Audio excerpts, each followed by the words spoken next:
جی، اس وقت میں موجود ہوں سعودی عربیہ کے شہر تبوک میں، اور اس خاص مقام پہ کھڑا ہوں جہاں پہ آپ صلی اللہ علیہ وآلہ وسلم نے غزوہ تبوک کے موقع پر اپنے لشکر کے ہمراہ یہاں پہ پڑاؤ کیا۔ اور پڑاؤ کرنے سے پہلے جب آپ صلی اللہ علیہ وسلم یہاں پہ پہنچے، آپ نے اپنے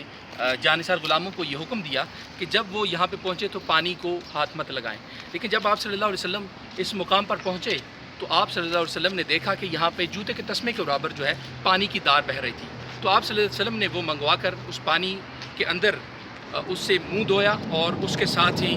آپ نے کلی فرمائی، اور اس کے بعد اپنے جانثار غلاموں کو کہا کہ اس پانی کو دوبارہ اس چشمہ کے اندر انڈیل دیا جائے۔ جب اس پانی کو اس چشمہ کے اندر ڈالا گیا تو ناظرین گرامی آپ کو بتاتا چلوں، اس کے بعد آپ صلی اللہ علیہ وآلہ وسلم کے ہمراہ 30,000 جانثار غلاموں کا لشکر تھا کہ جنہوں نے، اور اس کے ساتھ ان کے ساتھ جانور بھی تھے جنہوں نے خوب سیراب ہو کر پانی پیا۔ تو اس کے متعلقہ یہاں پہ بھی یہ مینشن کیا گیا ہے، یہاں پہ بتایا گیا ہے کہ اس مقام پر جو تھا وہ چشمہ پھوٹا، اور اس سے آپ کے ساتھ جو موجود جانثار تھے اور جو آپ کے قافلہ کے اندر جانور تھے جن پہ آپ سواری کر کے آئے، تو انہوں نے خوب سیراب ہو کر پانی پیا۔ جی۔